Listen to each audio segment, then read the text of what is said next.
Olá, sejam muito bem-vindos a mais um vídeo aqui do canal. Antes de começarmos essa história que vai tocar seu coração, peço que você se inscreva no canal, ative o sininho das notificações para não perder nenhum vídeo novo e deixe seu like. Acredite, essa simples ação ajuda muito o canal a crescer e a trazer mais histórias inspiradoras como essa para vocês.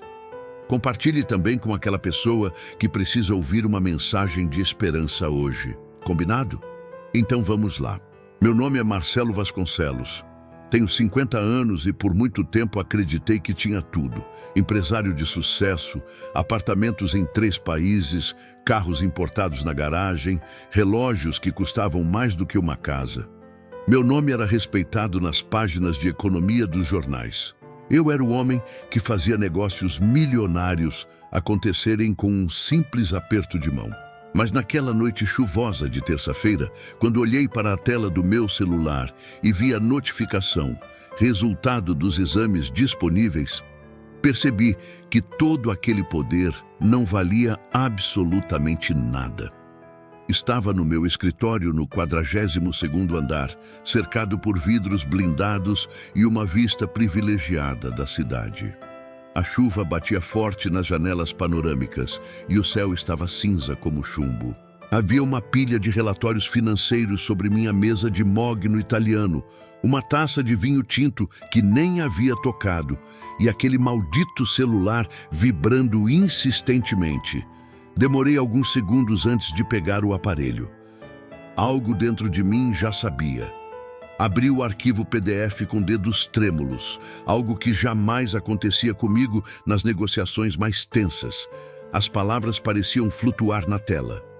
Neoplasia maligna avançada. Metástase. Prognóstico reservado. 6 meses, talvez 1 ano com tratamento agressivo. Li 3 vezes antes de conseguir processar. Então é isso, murmurei para o vazio do escritório. 48 anos construindo um império, e agora a conta chegava. Não havia fusão que eu pudesse negociar, não havia ação que eu pudesse comprar, não havia estratégia financeira que pudesse reverter aquele diagnóstico. Desliguei o computador, deixei os relatórios sobre a mesa e saí sem dizer nada para ninguém. Meu motorista estranhou quando disse que ia dirigir sozinho naquela noite. Peguei meu carro, um sedã alemão que valia uma fortuna, e dirigi pelas ruas molhadas da cidade sem destino certo. Cheguei em casa já passava das 3 da madrugada. A mansão estava silenciosa como um mausoléu. Andei pelos corredores largos, observando as fotografias nas paredes. Minha ex-esposa Helena, que havia morrido 5 anos atrás em um acidente de carro. Meus 2 filhos adultos, Rafael e Beatriz, que mal me dirigiam a palavra desde o divórcio conturbado anos antes. Percebi naquele momento que morava em um museu de memórias mortas. Subi até meu quarto e comecei a arrumar uma mala pequena. Não sei exatamente o que me levou a fazer aquilo. Talvez fosse um instinto de sobrevivência, uma última tentativa de encontrar algo real antes do fim. Coloquei roupas simples, um casaco pesado, um livro que nunca havia lido e uma foto antiga de quando eu tinha 20 anos, sorrindo genuinamente ao lado de meus pais já falecidos. Naquela foto, eu parecia feliz. Tentei me lembrar da última vez que havia sentido aquilo. Peguei a estrada antes do amanhecer. Não avisei ninguém, apenas enviei um e-mail automático para minha secretária dizendo que estaria ausente por tempo indeterminado. Dirigi por horas em direção à serra para uma cidade pequena que eu nem sabia que ainda existia nas minhas memórias. Era onde ficava a velha casa de campo da minha família, às margens de um lago que congelava no inverno. Eu tinha passado verões inteiros ali quando criança, antes que a ambição e o dinheiro consumissem cada segundo da minha vida. A estrada foi ficando mais estreita, cercada por pinheiros altíssimos e uma névoa densa que parecia engolir o mundo. O ar estava gelado e eu podia ver minha respiração dentro do carro, mesmo com o aquecedor ligado. Depois de quase 6 horas de viagem, cheguei à propriedade. A casa era uma construção antiga de pedra e madeira, com um telhado coberto de musgo e cercada por árvores centenárias.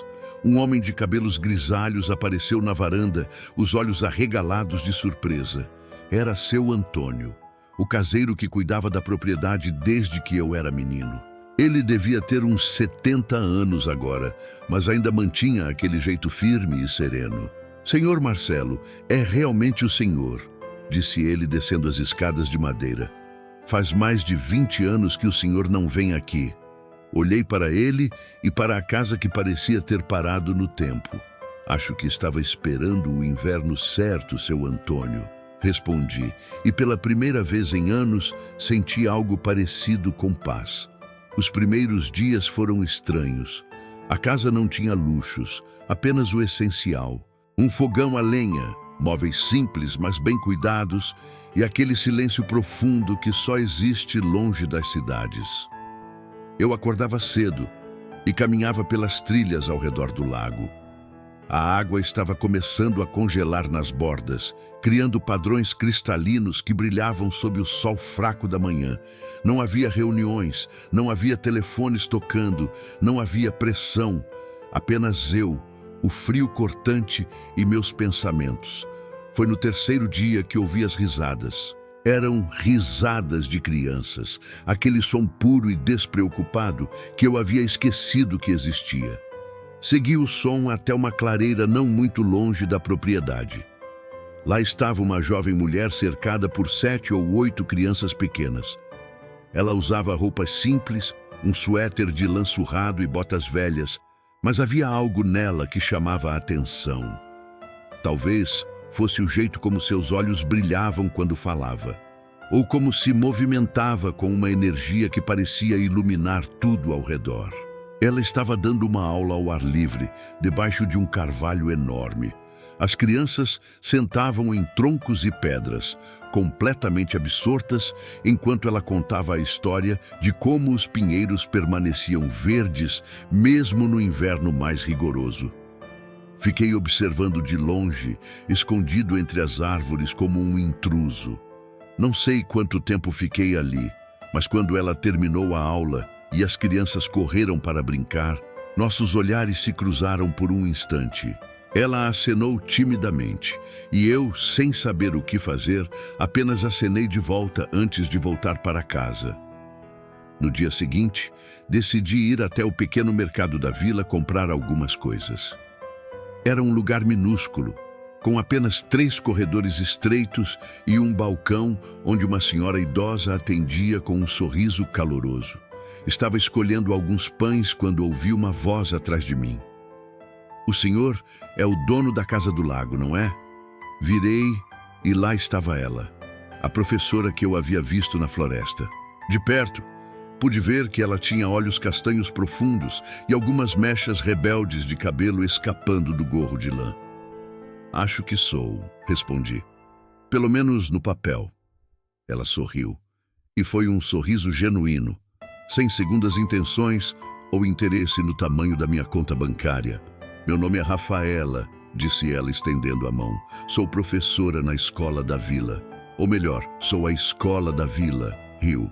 "Somos tão poucos por aqui que eu ensino todas as idades juntas." Apertei sua mão e ela era calorosa, apesar do frio. "Marcelo", respondi simplesmente, omitindo sobrenomes e títulos que ali não significavam nada. Conversamos por quase 1 hora ali mesmo, entre as prateleiras do mercado.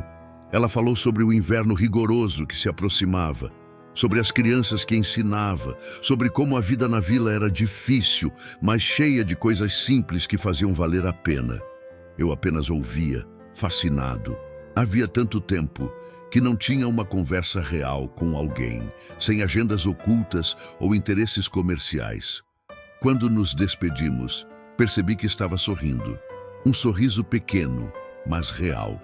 Os dias seguintes se transformaram em uma rotina estranha e reconfortante.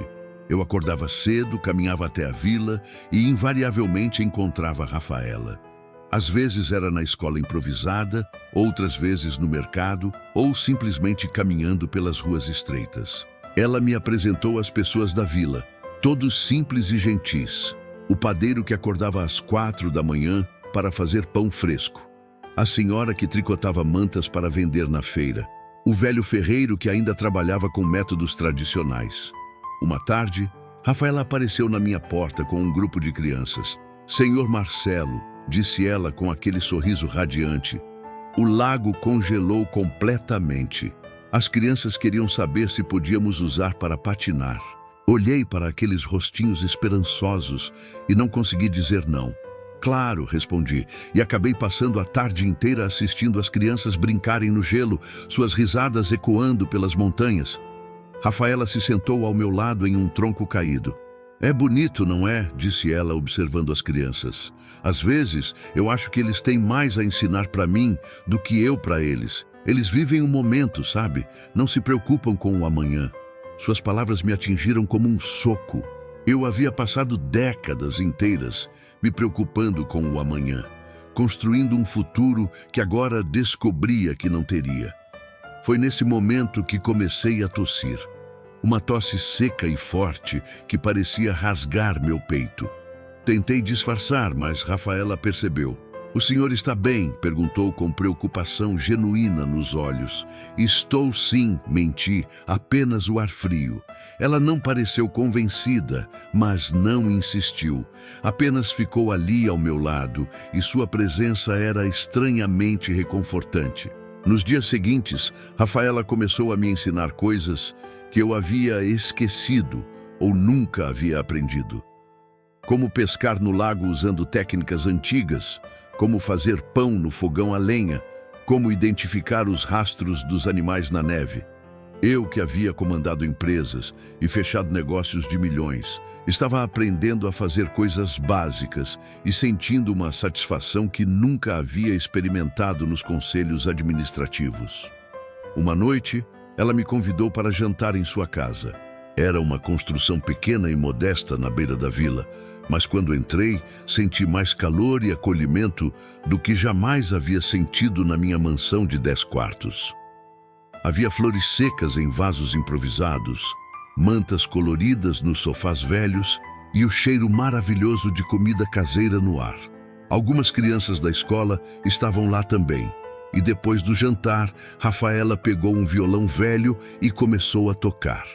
Não era uma música elaborada ou tecnicamente perfeita, mas havia alma nela. As crianças cantavam junto, desafinadas e felizes, e eu me peguei com lágrimas nos olhos. "Há muito tempo eu não me sentia em casa", disse para Rafaela quando as crianças foram embora e ficamos sozinhos.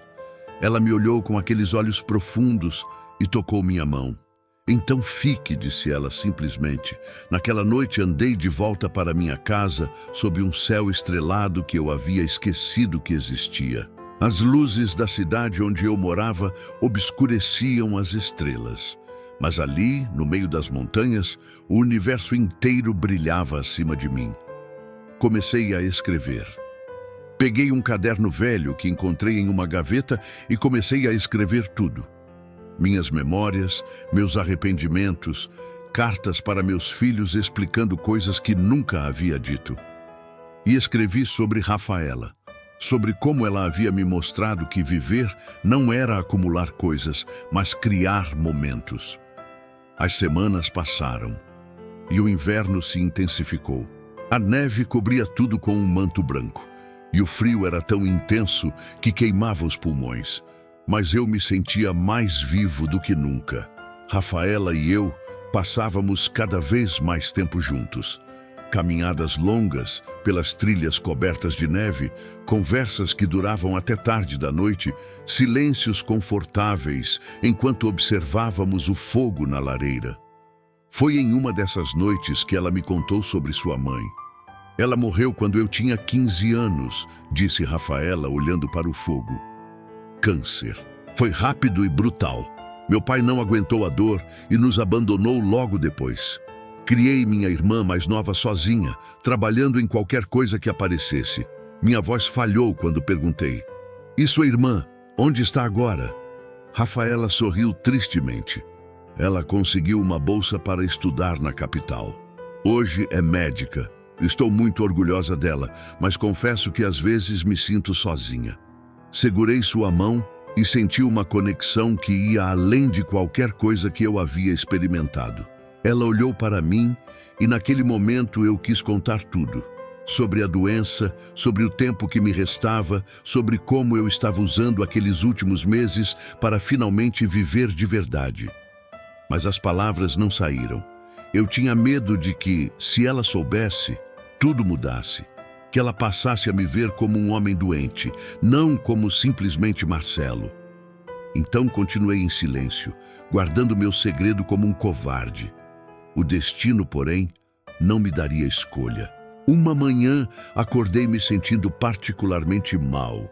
Ignorei os sinais, vesti minhas roupas mais quentes e saí para encontrar Rafaela como de costume. Estávamos caminhando perto do lago quando uma dor lancinante atravessou meu peito. O mundo começou a girar, meus joelhos fraquejaram e a última coisa que lembro é de ouvir Rafaela gritando meu nome antes de tudo escurecer. Acordei em uma cama de hospital. As paredes eram brancas e frias. Havia o som irritante de máquinas apitando e o cheiro característico de desinfetante no ar. Rafaela estava sentada em uma cadeira ao lado da minha cama, seus olhos vermelhos de tanto chorar. Quando me viu acordar, ela segurou minha mão com força. "O médico me contou tudo", disse ela, a voz embargada. "Por que você não me disse, Marcelo? Por que escondeu algo tão importante?" Olhei para aqueles olhos cheios de mágoa e decepção e finalmente deixei as palavras saírem. "Porque eu não vim aqui para morrer, Rafaela. Vim para viver."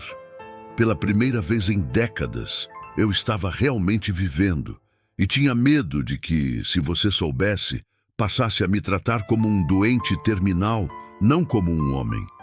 Eu queria apenas ser Marcelo, não Marcelo, o moribundo. As lágrimas escorreram pelo rosto dela, mas eu poderia ter te ajudado. Poderia ter aproveitado cada segundo sabendo que eram preciosos. Segurei suas mãos com toda a força que ainda tinha.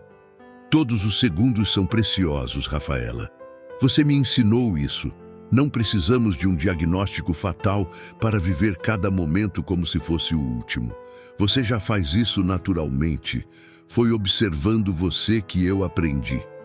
O médico, um homem de meia idade com óculos e expressão séria, entrou no quarto. "Senhor Vasconcelos", disse ele olhando para o prontuário, "sua condição é grave. O senhor sabe disso.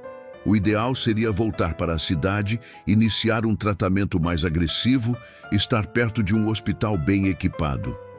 Olhei pela janela do hospital para as montanhas cobertas de neve ao longe e balancei a cabeça. "Doutor, passei a vida inteira fazendo o que era ideal, o que era estratégico, o que fazia sentido no papel. Me trouxe até aqui.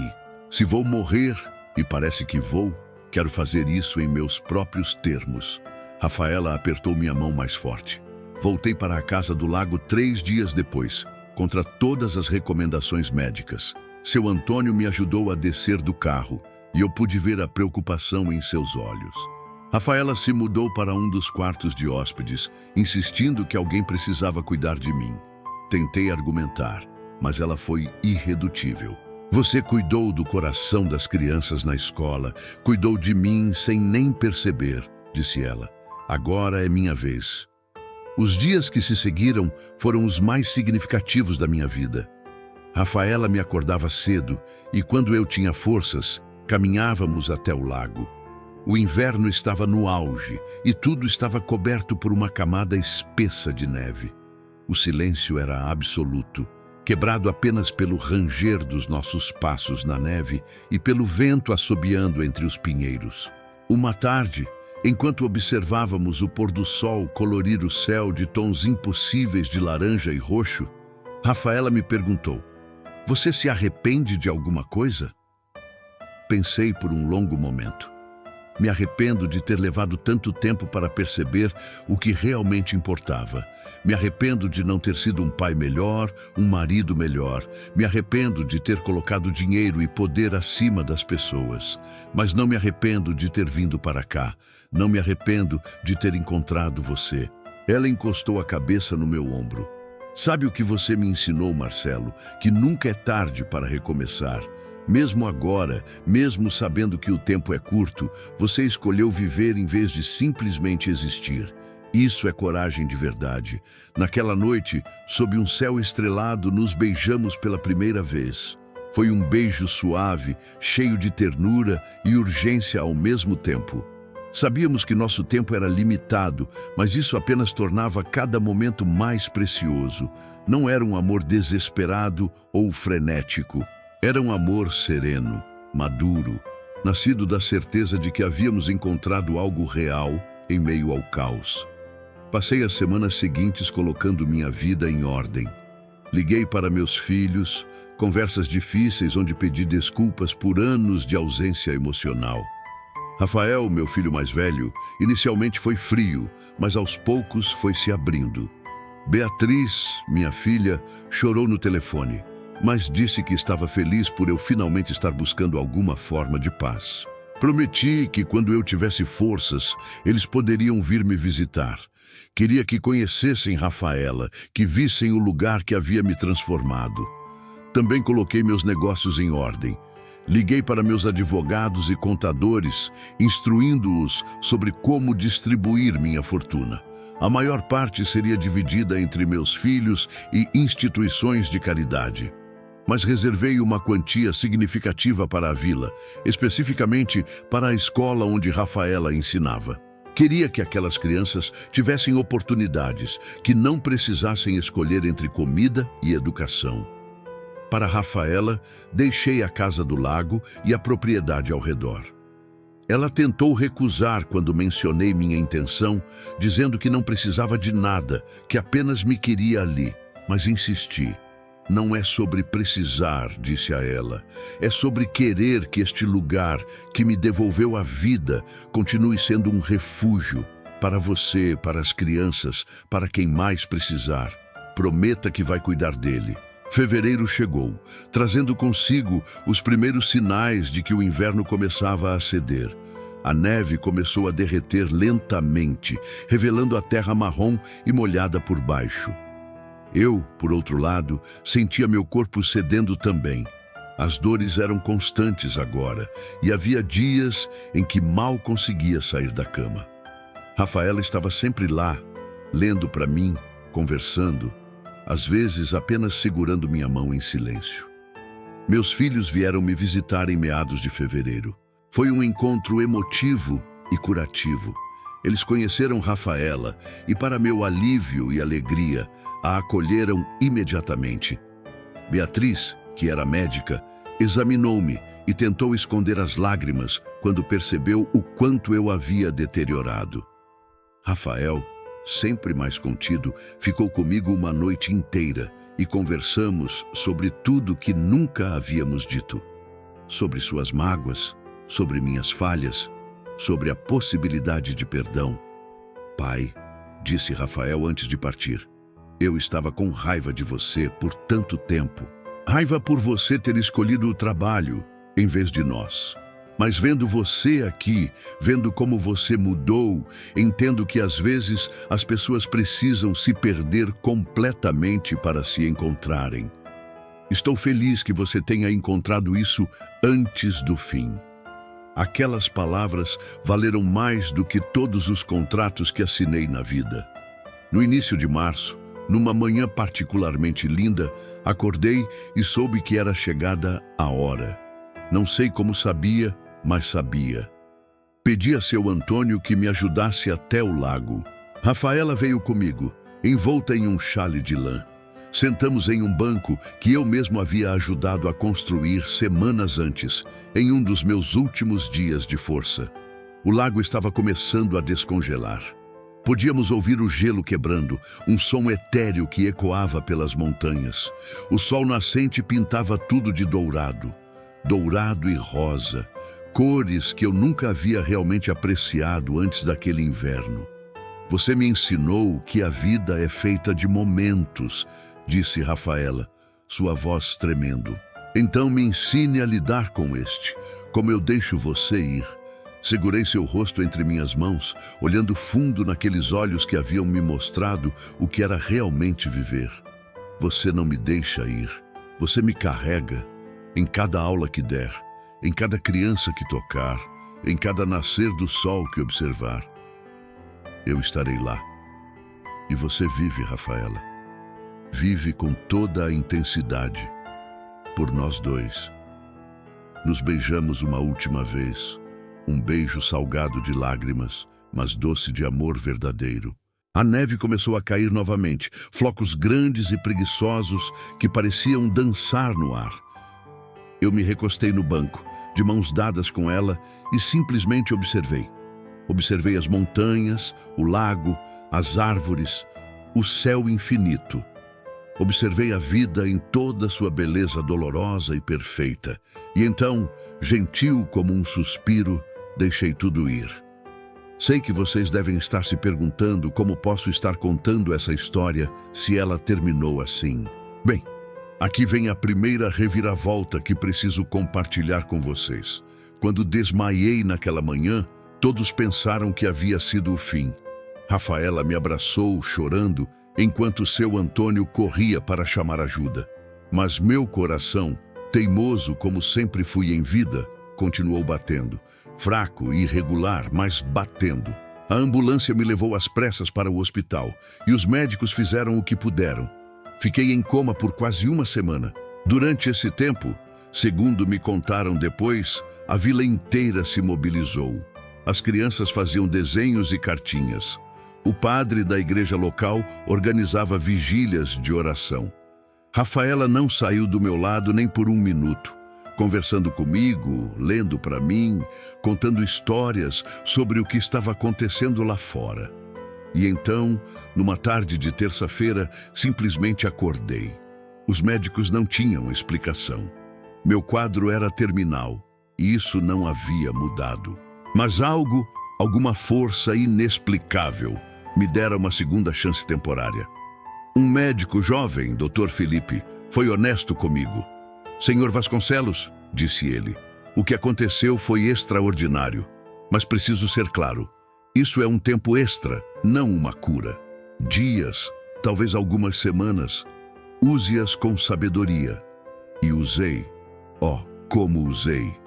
Voltei para a casa do lago, determinado a extrair cada gota de vida daquele tempo extra. Mas aqui vem a segunda reviravolta, e esta foi ainda mais surpreendente que a primeira. 3 dias depois de voltar do hospital, recebo uma ligação. Era meu advogado, Dr. Henrique, e ele estava agitado. Senhor Vasconcelos, você precisa ver isso. Enviei os documentos por e-mail. É sobre sua empresa, sobre os últimos relatórios financeiros. Com a ajuda de Rafaela, que não entendia nada de negócios, mas me ajudou a ler as informações na tela do laptop, descobri algo chocante. Enquanto eu estava fora, concentrado em morrer em paz, um dos meus sócios havia tentado um golpe. Ele havia manipulado documentos, desviado fundos e estava prestes a destruir a empresa que levei décadas para construir. Pior ainda, ele havia encontrado uma brecha legal que, se executada, deixaria meus filhos sem nada. Por um momento, senti a velha raiva, a velha necessidade de lutar e vencer. Mas então olhei para Rafaela, para o lago pela janela, para a simplicidade daquele lugar. Estava pronto para deixar tudo ir, mas então Rafael me ligou. Pai, disse ele, a voz tensa, você viu os documentos? Isso vai destruir tudo. Não por mim, eu não ligo para o dinheiro, mas todas aquelas pessoas que trabalham para você, todas aquelas famílias que dependem da empresa, elas vão ficar na rua. E foi nesse momento que percebi, viver de verdade não significava fugir das responsabilidades. Significava enfrentá-las pelos motivos certos. Passei os 3 dias seguintes trabalhando como não trabalhava há meses. Mas era diferente agora. Não era sobre ego ou poder. Era sobre proteger pessoas que dependiam de decisões que só eu poderia tomar. Com a ajuda de advogados e contadores leais, montamos uma estratégia. Gravei depoimentos em vídeo, assinei documentos, reestruturei testamentos e expusemos o golpe. O escândalo foi imenso. O sócio traidor foi afastado e processado criminalmente.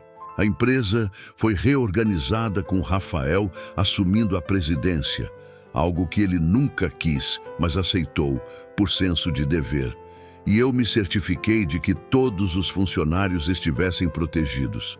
Mas aqui está a terceira e mais importante reviravolta.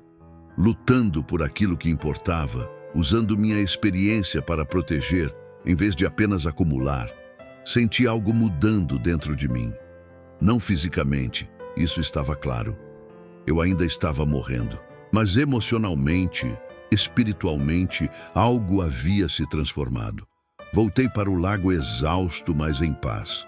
Rafaela preparou chá e nos sentamos na varanda observando o início da primavera. As primeiras flores começavam a brotar, pequenas e corajosas, desafiando o frio que ainda persistia. "Você lutou", disse ela. Mesmo estando doente, mesmo podendo simplesmente deixar tudo para trás, você lutou pelo que era certo. Balancei a cabeça, pegando sua mão. Aprendi com você. Aprendi que viver de verdade é fazer escolhas difíceis pelos motivos certos. É cuidar das pessoas, é deixar o mundo um pouco melhor, mesmo que seja apenas um pouquinho. E então aconteceu a reviravolta final, aquela que nem eu poderia ter previsto. Beatriz, minha filha médica, havia ficado intrigada com minha recuperação inexplicável. Ela persuadiu os médicos a fazerem novos exames, mais completos. E o que descobriram foi extraordinário. Embora o câncer ainda estivesse lá, ele havia estabilizado. Mais do que isso, alguns dos nódulos haviam diminuído. Os médicos estavam perplexos. Dr. Felipe veio pessoalmente até a casa do lago para discutir os resultados. "Não posso explicar isso cientificamente", disse ele. "Já vi remissões espontâneas antes, mas nunca em um caso tão avançado. Se eu fosse religioso, chamaria de milagre. Como sou cientista, chamo de fenômeno inexplicado." Ele foi franco. Eu ainda estava doente. O câncer poderia voltar a crescer a qualquer momento, mas naquele momento, contra todas as probabilidades, meu corpo havia decidido lutar. "Será que foi o ar da montanha?", perguntou Rafaela com lágrimas nos olhos. "Será que foi o amor?" Sorri para ela, sentindo algo que não sentia há muito tempo. Esperança. Talvez, ou talvez, tenha sido finalmente aprender a viver de verdade. Talvez nossos corpos saibam quando finalmente encontramos razões reais para continuar. Não vou mentir para vocês e dizer que tive uma cura milagrosa completa. Isso seria desonesto. O câncer ainda está aqui, uma sombra constante que me acompanha. Mas aquela estabilização me deu algo precioso, mais tempo. Não apenas dias ou semanas, como os médicos haviam previsto, mas meses. E com esse tempo extra, decidi fazer algo que nunca havia feito em toda a minha vida. Realmente viver sem pressa, sem agenda, sem objetivos financeiros. A primavera chegou de verdade, transformando completamente a paisagem ao redor do lago. As árvores começaram a brotar folhas verdes vibrantes, flores silvestres cobriam os campos e o gelo que por tanto tempo dominou o lago desapareceu completamente, revelando águas cristalinas que refletiam o céu como um espelho perfeito. Rafaela e eu estabelecemos uma rotina, mas era uma rotina nascida do prazer, não da obrigação. Todas as manhãs, quando eu tinha forças, caminhávamos até a escola.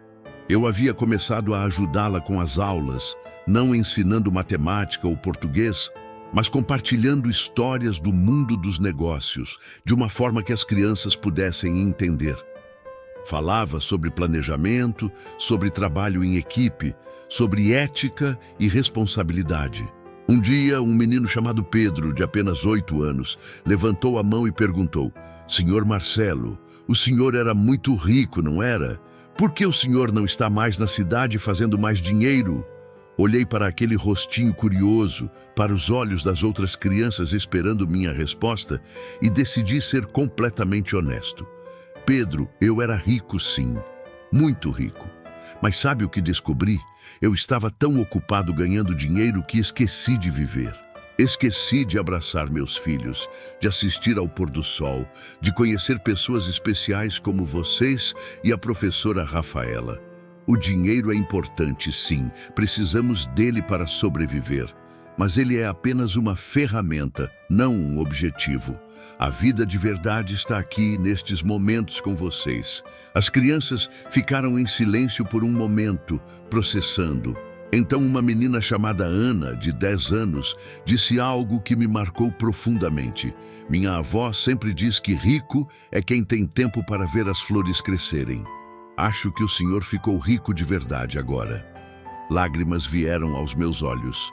Uma criança de 10 anos havia compreendido o que me levou 50 anos para aprender. Em abril, recebi uma visita inesperada. Meus filhos voltaram, mas desta vez trouxeram alguém especial. 3 netos que eu mal conhecia. Rafael tinha 2 filhos, João, de 7 anos, e Mariana, de 5. Beatriz tinha uma filha, Laura, de 4 anos. Eu havia sido um avô ausente, mandando presentes caros em aniversários, mas nunca realmente presente. Quando eles chegaram, as crianças estavam tímidas, se escondendo atrás dos pais. Mas Rafaela, com sua magia natural, rapidamente as conquistou. Em minutos estavam todas brincando perto do lago, suas risadas enchendo o ar. Sentei em um banco com Rafael e Beatriz e simplesmente observamos. Você está diferente, pai, disse Beatriz. Não é só físico. Você parece leve. Como se tivesse soltado um peso que carregava há anos.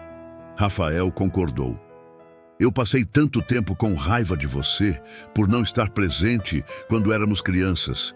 Mas vendo você agora com seus netos, vendo como você mudou, percebo que todos merecemos segundas chances. Aquela semana com meus filhos e netos foi transformadora. Ensinei João a pescar. Construí casinhas de boneca com Mariana e Laura. Contei histórias antes de dormir, histórias que inventava ali mesmo, sobre aventuras e valores. Rafaela observava tudo com um sorriso orgulhoso. E eu via nos olhos dela algo que não ousava nomear, mas que aquecia meu coração. Quando chegou a hora deles partirem, João me abraçou forte e sussurrou: Vovô, você pode morar aqui para sempre? Assim podemos vir te visitar todo mês. Prometi que faria meu melhor. E pela primeira vez em muito tempo, essa promessa não parecia uma mentira. Maio trouxe outra surpresa. A vila organizou uma festa para celebrar o aniversário de fundação da escola. E descobri que havia sido ideia de Rafaela me homenagear pelas doações que eu havia feito. Tentei recusar, dizendo que não merecia reconhecimento por simplesmente fazer o certo. Mas ela insistiu.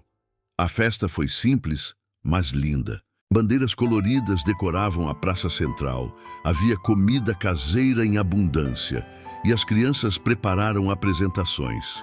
Quando chegou minha vez de falar, olhei para todas aquelas pessoas simples e genuínas e senti um nó na garganta.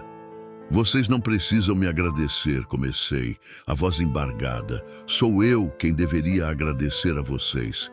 Quando cheguei aqui, eu era um homem perdido, esperando morrer. Mas vocês, sem saber quem eu era ou quanto dinheiro eu tinha, me acolheram. Me ensinaram que comunidade é sobre cuidar uns dos outros. Que riqueza de verdade está nos relacionamentos, não nos bancos. Vocês me deram um presente que dinheiro nenhum pode comprar. Me deram um lar. A praça ficou em silêncio e então, espontaneamente, as pessoas começaram a aplaudir. Não era um aplauso educado ou protocolar. Era genuíno, caloroso. Seu Antônio, que raramente demonstrava emoção, tinha lágrimas escorrendo pelo rosto enrugado. Naquela noite, Rafaela e eu ficamos acordados até tarde na varanda da casa, envolvidos em mantas e observando as estrelas. Você sabe que eu te amo, não sabe? Disse ela de repente. Não era uma pergunta, era uma afirmação. Olhei para ela, para aquela mulher extraordinária que havia me ensinado a viver novamente. Eu sei, respondi. E você sabe que eu te amo de uma forma que nunca imaginei ser possível. Você me deu algo que eu pensei ter perdido para sempre: esperança. Ela encostou a cabeça no meu ombro. Então, o que fazemos agora, Marcelo? Você está melhor, os médicos dizem que você estabilizou, temos tempo. Como usamos esse tempo? Pensei por um longo momento antes de responder. Acho que fazemos exatamente o que estamos fazendo. Vivemos. Um dia de cada vez, sem garantias, sem planos de longo prazo. Apenas vivemos, amamos e fazemos diferença onde podemos. E foi exatamente isso que fizemos. Junho chegou. E com ele, uma nova reviravolta. Rafael me ligou com uma proposta inusitada. Pai, disse ele, estive pensando. A empresa está indo bem, mas percebi algo. Estamos tão focados em lucro que esquecemos nosso impacto social. Quero mudar isso. Quero criar um programa de responsabilidade social real, não apenas para marketing. E quero que você me ajude a estruturá-lo. A princípio, hesitei. Eu havia me distanciado daquele mundo e temia que voltar a ele me puxasse de volta aos velhos hábitos. Mas Rafaela me encorajou. Você tem conhecimento e experiência que podem ajudar muitas pessoas, disse ela. Usar isso para o bem não significa voltar a ser quem você era. Significa ser quem você é agora, mas com as ferramentas de quem você foi. Então, trabalhei com Rafael remotamente, usando videochamadas e documentos compartilhados. Mas era diferente desta vez. Não estava construindo um império, estava construindo um legado de significado. Criamos bolsas de estudo para crianças carentes. Estabelecemos programas de treinamento profissional em comunidades pobres. Investimos em pequenos negócios locais, em vez de apenas grandes corporações. E sabe o que foi surpreendente? A empresa não apenas manteve seus lucros, como começou a crescer ainda mais. Funcionários mais felizes, maior lealdade dos clientes, uma reputação melhor. Descobri que fazer o bem e fazer negócios não eram mutuamente exclusivos. Eles podiam e deviam andar juntos. Em julho, aconteceu algo que mudaria tudo novamente. Rafaela começou a passar mal. No início, pensamos que fosse apenas uma gripe, mas quando os sintomas persistiram, insisti para que ela fosse ao médico. Os exames revelaram que ela estava grávida. Nos sentamos no consultório médico completamente atordoados. Rafaela tinha lágrimas escorrendo pelo rosto, mas não conseguia falar. O médico, percebendo nossa confusão, tentou ser delicado. Sei que pode ser uma surpresa, mas é um bebê saudável. Vocês estão com cerca de 2 meses. Parabéns. No caminho de volta para casa, dirigimos em silêncio. Minha mente estava em turbilhão. Eu tinha 50 anos, estava doente, tinha filhos adultos e netos. Como poderia ser pai novamente? E mais importante, quanto tempo eu teria? Seria justo trazer uma criança ao mundo sabendo que eu provavelmente não estaria lá para vê-la crescer? Quando chegamos em casa, Rafaela finalmente falou: Eu entendo se você não quiser isso, Marcelo. Entendo se for demais. Eu posso... Há opções. Segurei suas mãos, olhando fundo em seus olhos. Rafaela, você quer esse bebê? Ela assentiu, lágrimas caindo livremente agora. Eu quero. Sempre quis ser mãe, mas nunca encontrei a pessoa certa. Nunca foi o momento certo. E agora, quando finalmente encontro o amor da minha vida, ele vem com uma data de validade. Mas sim, eu quero esse bebê. Quero um pedaço seu que fique aqui quando você não puder mais ficar. Meu coração se partiu e se curou ao mesmo tempo. Então vamos fazer isso, disse a ela. Vamos trazer essa criança ao mundo e vou lutar com cada fibra do meu ser para estar aqui o maior tempo possível. Mas mesmo que não esteja, você nunca estará sozinha.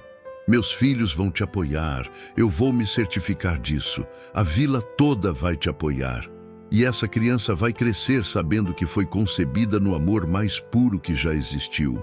Nos abraçamos e choramos juntos, um choro de dor e alegria misturadas, de medo e esperança entrelaçados. Os meses seguintes foram uma montanha-russa emocional. Minha saúde tinha altos e baixos. Havia dias em que me sentia quase normal, caminhando pelo lago e fazendo planos. Outros dias, a dor era tão intensa que mal conseguia sair da cama. Mas mesmo nos dias ruins, colocava minha mão na barriga de Rafaela, sentindo aquela vida crescendo, e encontrava forças para continuar. Contamos para meus filhos em agosto. Rafael ficou chocado inicialmente, mas depois abraçou Rafaela e disse: "Parece que vou ter um irmãozinho." Que loucura! Beatriz, sempre mais emotiva, chorou de alegria e imediatamente começou a dar conselhos médicos e a planejar o parto. Os netos ficaram extasiados. "Vovô vai ter um bebê!" gritou Mariana como se fosse a coisa mais normal do mundo. João, mais velho e perceptivo, me perguntou em particular: "Vovô, você vai ficar bem para conhecer o bebê?" Fiz a única coisa que podia fazer. Fui honesto. "Vou fazer tudo o que puder, João. Mas mesmo que não consiga, quero que saiba que esse bebê vai ser muito amado.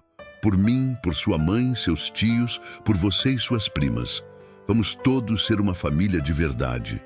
Setembro trouxe uma estabilidade inesperada. Meus exames mostraram que o câncer não havia progredido. Ainda estava lá, mas não estava crescendo. Os médicos não tinham explicação. Alguns falavam sobre os mistérios da medicina. Outros, mais espirituais, falavam sobre o poder da vontade de viver. Eu tinha minha própria teoria. O amor cura, não de forma mágica ou milagrosa, mas de forma real e mensurável. O amor reduz o estresse, fortalece o sistema imunológico, dá razões para lutar. Eu tinha mais amor na minha vida agora do que havia tido em todas as décadas anteriores combinadas. Em outubro, fizemos o ultrassom que revelaria o sexo do bebê. Era uma menina. Rafaela queria chamá-la de Helena, em homenagem à minha falecida esposa. Fiquei tocado pela generosidade daquele gesto. Beatriz, quando soube, abraçou Rafaela e disse: "Mamãe teria amado você. Ela sempre quis que papai encontrasse a felicidade de verdade." Novembro chegou com um frio que prenunciava outro inverno rigoroso. O lago começou a congelar novamente nas bordas e percebi que estava prestes a completar 1 ano desde que cheguei àquele lugar. 1 ano que mudou tudo. Organizamos um jantar de ação de graças na casa, reunindo toda a família estendida. Meus filhos, netos, seu Antônio, alguns professores da escola, crianças da vila. A casa estava cheia de vida, de risadas, de amor. Enquanto todos conversavam e comiam, subi discretamente até o quarto e peguei o caderno onde havia começado a escrever meses atrás. Reli as primeiras páginas, escritas por um homem que estava esperando morrer. As palavras eram amargas, cheias de arrependimento e dor. Mas as páginas seguintes mostravam uma transformação. Esperança nascendo onde antes havia apenas desespero. Amor florescendo onde havia apenas vazio. Peguei a caneta e comecei a escrever uma nova entrada, a última que escreveria naquele caderno. Se alguém um dia ler estas palavras, quero que saiba: nunca é tarde demais. Não importa quantos erros você cometeu, quanto tempo perdeu, quão distante você se afastou de quem deveria ser. Sempre há tempo para recomeçar. Eu cheguei aqui esperando o fim e encontrei um novo começo. Cheguei sozinho e encontrei uma família. Cheguei vazio e encontrei plenitude. Se você está perdido como eu estava, pare. Apenas pare. Saia da corrida maluca, do ciclo interminável de acumular coisas que não importam. Vá para algum lugar que faça seu coração respirar. Encontre pessoas que vejam você, não sua conta bancária ou seu status. Ame com tudo que você tem, mesmo que seja assustador, mesmo que você possa perder. E se você está doente, como eu estou, não desista. Não se renda à doença antes que ela realmente te vença. Viva cada dia como se fosse um presente, porque é exatamente isso que é. Faça as pazes com seu passado, invista em seu presente e tenha fé em qualquer futuro que você tenha, por menor que seja. Meu nome é Marcelo Vasconcelos. Fui um empresário de sucesso, um marido medíocre, um pai ausente E finalmente, no fim da minha vida, aprendi a ser um ser humano decente. Se eu consegui, você também consegue. Fechei o caderno e desci para me juntar aos outros. Rafaela me viu e sorriu, aquele sorriso que iluminava cada canto escuro da minha alma. Ela estava radiante, grávida de 6 meses, com as bochechas coradas e os olhos brilhando de felicidade. Sentei ao lado dela e peguei sua mão. Todo mundo que eu amava estava naquela sala. Meus filhos, finalmente reconciliados comigo. Meus netos, que agora me viam como um avô de verdade. Não apenas um nome em cartões de aniversário. Rafaela, o amor da minha vida, carregando nossa filha. E a comunidade que me acolheu quando eu não tinha nada além de dias contados. Dezembro trouxe o inverno em sua plenitude. Neve pesada cobriu tudo, transformando o mundo em um conto de fadas branco. O Natal estava chegando, e seria meu primeiro Natal de verdade em décadas.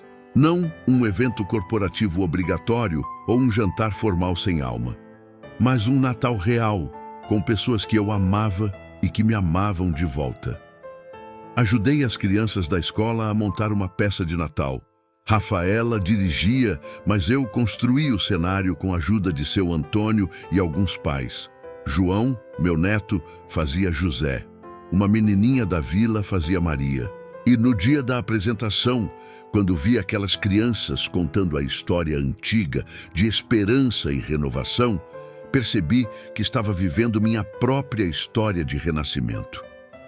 Na manhã de Natal, acordei sentindo uma dor familiar no peito. Mas era diferente desta vez. Não era a dor aguda que sinalizava a progressão da doença, era mais uma dor profunda, um cansaço que vinha de dentro. Meu corpo estava me dizendo algo que eu já sabia. O tempo emprestado estava chegando ao fim. Não contei para ninguém naquele dia. Não queria estragar o Natal. Assistimos os netos abrirem presentes, comemos uma ceia maravilhosa, preparada por Rafaela com a ajuda de Beatriz, e simplesmente estivemos juntos. À noite, quando todos foram embora e ficamos apenas nós dois, Rafaela me olhou com aquele olhar que via através de todas as minhas máscaras. "Está piorando, não está?" ela disse. Não era uma pergunta. Abracei-a, sentindo a barriga redonda dela contra mim, sentindo nossa filha chutando entre nós. "Está", admiti. "Mas estou em paz, Rafaela. Pela primeira vez na minha vida, estou verdadeiramente em paz." Ela chorou e eu chorei com ela, mas não eram lágrimas apenas de tristeza. Eram lágrimas de gratidão também. Gratidão por termos encontrado um ao outro. Gratidão por cada momento que compartilhamos, gratidão pela vida que crescia dentro dela, uma última dádiva de nosso amor. Janeiro chegou, trazendo um novo ano, 2026. Um ano que provavelmente não veria por completo, mas que começava com mais esperança do que qualquer outro ano da minha vida havia começado. Minha saúde declinou rapidamente após o Natal. Em meados de janeiro, eu estava praticamente confinado à cama. Beatriz, usando sua licença médica, veio ficar conosco para ajudar. Rafael assumiu completamente a empresa, visitando sempre que podia, trazendo os netos que alegravam meus dias. Mas foi em uma noite fria de final de janeiro que aconteceu a reviravolta final e mais surpreendente de todas. Rafaela começou a ter contrações. Ela estava com apenas 7 meses e meio de gravidez. Entrei em pânico, mas Beatriz, sempre profissional, assumiu o controle. Chamaram uma ambulância e a corrida contra o tempo começou. Insisti em ir junto, mesmo contra as recomendações. Se minha filha estava chegando, eu estaria lá, seja qual fosse o custo. O hospital era pequeno, mas bem equipado. Levaram Rafaela para a sala de parto. E eu, fraco demais para ficar em pé, fui colocado em uma cadeira de rodas ao lado dela. Segurei sua mão enquanto ela lutava, enquanto os médicos e enfermeiras trabalhavam freneticamente. E então, às 13h42 da madrugada de 28 de janeiro de 2026, ouvi o choro mais bonito que já ouvi em minha vida. Minha filha, Helena Vasconcelos havia chegado ao mundo. Pequena, prematura, mas com pulmões fortes e um choro indignado que fez todos na sala rirem através das lágrimas. Colocaram-na nos meus braços, aquele